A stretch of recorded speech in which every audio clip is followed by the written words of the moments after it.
اللہ کی نظر میں عورت کے قریب جانے کا صرف ایک راستہ ہے، وہ کیا ہے؟ نکاح اور میرج اور شادی، اس کے علاوہ کوئی اور راستہ نہیں ہے۔ اللہ تعالیٰ کیا کہتے ہیں قرآن مجید میں؟ فرمایا الا علی ازواجہم او ما ملکت ایمانہم والذین هم لفروجہم حافظون۔ جو لوگ ہم پر ایمان لاتے ہیں نا اور مہذب زندگی گزارنا چاہتے ہیں، وہ زندگی جو انسان کو جانوروں سے ممتاز کرتی ہے، تو جو مہذب زندگی گزارنا چاہتے ہیں وہ کیا کرتے ہیں؟ وہ اپنی شرمگاہ کی حفاظت کرتے ہیں، کسی عورت کو خواہش پوری کرنے کی نیت سے نہیں دیکھتے، ان کی تمام تر خواہشات صرف ان کی بیوی سے تعلق رکھتی ہیں، ان کے لیے حلال کیا ہے؟ صرف ان کی بیوی۔ فَإِنَّهُمْ غَيْرُ مَلُومِينَ، اللہ کہتے ہیں یہ لوگ قابل ملامت نہیں ہیں۔ فَمَنِ ابْتَغَىٰ وَرَاءَ ذَلِكَ، جو اپنی زوجہ کے علاوہ کسی اور راستے کو اختیار کرتا ہے، فَأُولَٰئِكَ هُمُ الْعَادُونَ، یہ اللہ کی باؤنڈری کو توڑنے والے ہیں، اللہ نے جو باؤنڈری بنائی ہوئی ہے نا اس کو کراس کرنے والے۔ تو میں وہ پادری والی مثال اور وہ پنڈت والی مثال جلدی سے ختم کرتا ہوں۔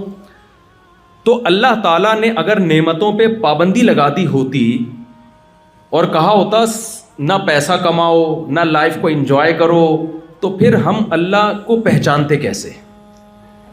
ماں نے اگر پابندی لگا دی میرا دودھ نہیں پینا، میں جو بستر بچھاؤں اس پہ لیٹنا نہیں ہے، اور میں تمہارے لیے جو پنکھا لگاؤں وہ نہیں، پڑوسیوں کے پنکھے کے جا کے نیچے لیٹنا، تو پھر بڑے ہو کر ماں اپنا حق بتا سکتی ہے؟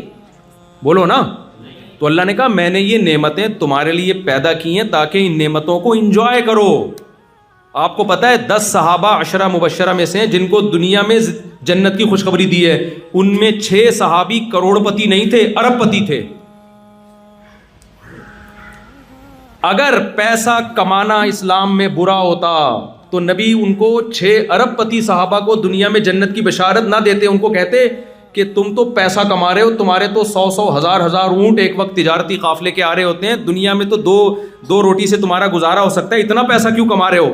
یہ پہلے ختم کرو سارا صدقہ کر کے، غریب ہو جاؤ، پھر میں تمہیں خوشخبری دوں گا جنت کی۔ نہ، 4 صحابہ غریب تھے، 6 کیا تھے؟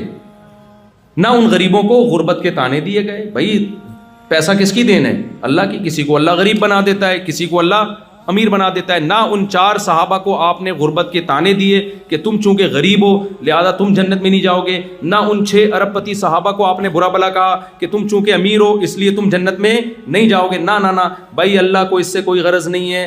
اللہ تعالیٰ چاہتے ہیں اللہ نے جب کسی کو نعمت دی ہے تو اس نعمت سے لطف اندوز ہو، اور لطف اندوز ہوگا تو دونوں کا معیار اچھے برے کا الگ۔ غریب کو حکم ہے بھائی اللہ نے تم سے دولت چھینی ہوئی ہے، بہت سے لوگ محنت کرتے ہیں نہیں کما پاتے، وہ اللہ نے کہا تمہاری آزمائش ہے تم نے صبر کرنا ہے، اور مالداروں کو کہا تمہاری آزمائش ہے تمہیں اللہ نے دولت دی ہے حرام کے قریب مت جانا، حلال نعمتوں سے لطف اندوز ہونا۔ آزمائش یہ نہیں ہے کہ آپ اللہ کی نعمتوں سے لطف اندوز ہوتے ہیں کہ نہیں ہوتے، آزمائش یہ ہے کہ ان نعمتوں میں پڑھ کے اللہ کو یاد رکھتے ہیں کہ نہیں رکھتے، اور یاد رکھنے کا مطلب یہ کہ حرام سے اجتناب کرتے ہیں اور حلال پر اکتفا کرتے ہیں کہ نہیں کرتے۔ کافر میں اور مسلمان میں یہی فرق ہے، کافر اللہ کی نعمتوں سے لطف اندوز ہوتا ہے، بنانے والے کو بھول جاتا ہے، مسلمان بھی اللہ کی نعمتوں سے لطف اندوز ہوتا ہے، بلکہ ہو سکتا ہے اس سے بھی زیادہ لطف اندوز ہو، لیکن بنانے والے کو بھولتا نہیں ہے۔ بات کھوپڑی استغفر اللہ، آپ لوگ تو کافی ایجوکیٹڈ ہیں، عقل شریف میں آ رہی ہے کہ نہیں آ رہی ہے؟ کیا کریں، اسٹائل ہمارا کراچی والا ہے، اسٹائل تھوڑی بدلتا ہے۔ بات یہ کھوپڑی کہنے میں جو مزہ ہے وہ دماغ میں مزہ نہیں ہے، کھوپڑی کہنے سے تھوڑی کھوپڑی میں بات آ رہی ہے بھائی لائف کو اور انجوائے کرو یار، کس نے منع کیا ہے؟ آپ اللہ کہتے ہیں تمہیں جب نعمتیں ملیں گی تو نعمتوں میں مجھے یاد رکھو گے نا، میں دے رہا ہوں۔ اوحا ربک الی النحل، اللہ کہتے ہیں میں نے شہد کی مکھی کو تمہاری خدمت پہ لگایا، دور دراز علاقوں کا سفر کرتی ہے، رس چوستی ہے، اور کیسا بہترین شہد، ساری محنت اس کی کیش تم کراتے ہو۔ ایک تو یہ شہد کے چھتے کی جب میں مثال دیتا ہوں مجھے اپنا پرانا زمانہ یاد آتا ہے، جب میں نے دوسری شادی کی نا بہت ٹینشن میں تھا، میں بہت دباؤ تھا میرے اوپر سسرال سے، وہ گالیاں جو معین اختر نے بتایا نا کہ لوڈ شیڈنگ کی وجہ سے ہمارے ماموں ایسی گالیاں دیتے ہیں، جو پولیس والوں کو جب انہوں نے گالیاں دی تو پولیس والے آ کے ترجمہ پوچھ رہے تھے یار یہ کون سے پارٹس ہیں، کہاں ہوتے ہیں۔ تو جب آپ سیکنڈ میرج کرتے ہیں آپ کو وہ گالیاں ملتی ہیں جو آپ نے کبھی سنی نہیں ہوتی۔ تو میں ٹینشن میں اپنے استاذ کے پاس گیا, حضرت میں نے دوسری شادی کی ہے, کوئی میں نے گناہ کر لیا, بہت زیادہ دباؤ میں ہوں. تو انہوں نے فرمایا بعض لوگ شہد کے چھتے میں ہاتھ ڈال کے ڈائریکٹ شہد لے رہے ہوتے ہیں اور کہتے ہیں مکھیاں کاٹ رہی ہیں, اور میرے بارے میں کہا تم شہد کے چھتے میں منہ دے کے شہد پی رہے ہو اور پھر آ کے کہہ رہے ہو مکھیاں کاٹ رہی. تو یہ تو ہوگا. پھر انہوں نے کہا ہم بیوقوف ہیں, ہمارے پاس پیسہ تم سے زیادہ ہے, ہماری شہرت اس وقت تو میں مشہور بھی نہیں تھا زیادہ, ہماری شہرت تم سے زیادہ, ہماری صحت تم سے, میں تو بہت باریک سا تھا, 55-56 کلو میرا وزن تھا. انہوں نے کہا اپنی صحت دیکھو یار. ایک دفعہ کوئی مجلس میں بیٹھا ہوا کسی نے میرے مذاق کیا کہ یہ 56 کلو کے ہیں, ہمارے استاذ نے کہا کام کم بخت نے 90 کلو کا کر لیا ہے, وزن 56-60 کلو اور کام 90 کلو والا کر بیٹھا. انہوں نے کہا نہ تمہاری صحت ہماری جیسی ہے, نہ تمہارے پاس پیسہ ہمارے جیسا, نہ تمہارے پاس شہرت, ہمارے پاس تو اتنے آپشن ہیں, ہم نہیں کر رہے, ہمیں پتہ ہے کتنی گالیاں سننے کو ملتی ہیں, اور اب تمہیں شوق ہے شہد کے چھتے سے منہ دے کے شہد پینے کا, مزے اڑا رہے ہو اور آ کے کہہ رہے ہو مکھیاں کاٹ رہی ہیں, دفعہ ہو یہاں سے. ان کا حاصل یہی تھا. چلو تو میں اتنا سا منہ لے کے نا باہر نکلا. تو ایک اور شکر ایک نے مجھے دلاسا دی, انہوں نے بولا بھائی حرام نہیں کیا, لائف کو انجوائے کرو,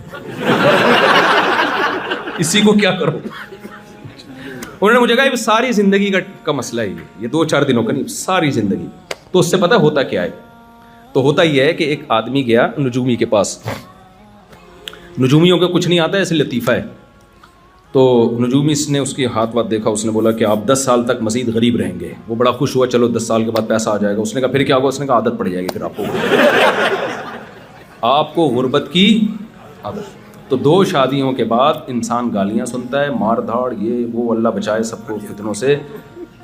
اس کے بعد عادت پڑ جاتی ہے اس کو.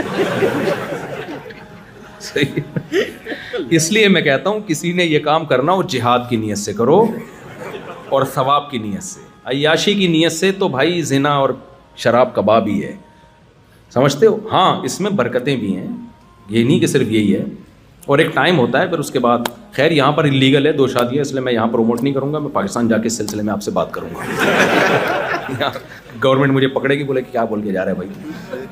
خیر تو بات کو میں جلدی سے سمیٹ کے ختم کرتا ہوں. تو بھائی اللہ میاں نے رحمانیت کو حرام قرار دے دیا کہ اللہ کہتے ہیں اگر میں نے تمہیں جنگلوں میں لے جانا تھا, دنیا چھڑوانی تھی, تو یہ تو میں نے تمہارے لیے پیدا کی ہیں. میں تو تمہیں بتا رہا ہوں جب تم میری نعمتوں سے لطف اندوز ہوتے ہو تو مجھے یاد تو رکھو. کافر کا مسئلہ یہ ہے کہ وہ عیاشی تو کر رہا ہے, مجھے بھول رہا ہے, اور تم بھی کھا پی رہے ہو اور تم بھی مجھے بھول رہے ہو, تو تم میں اور کافر میں فرق کیا ہو گیا پھر؟ تو اللہ کی نعمتوں سے لطف اندوز ہونا ہے اور ترقی کرنی ہے, کوئی حرج نہیں ہے اس میں. آپ 1 کروڑ روپے کما رہے ہو, آپ 6 کروڑ کماؤ بھائی. کیوں؟ نبی نے فرمایا المؤمن القوی احب الی اللہ من المؤمن الضعیف. طاقتور مومن اللہ کو کمزور سے زیادہ محبوب ہے. جس میں جسمانی طاقت بھی آ گئی, اکنامیکلی اور نالج کی طاقت بھی آ گئی, پڑھا لکھا مسلمان زیادہ کام کر سکتا ہے. میں بڑا خوش ہوتا ہوں جب میں دیکھتا ہوں یہاں مسلم بڑی اچھی ایک پوسٹوں پر ہیں, وہ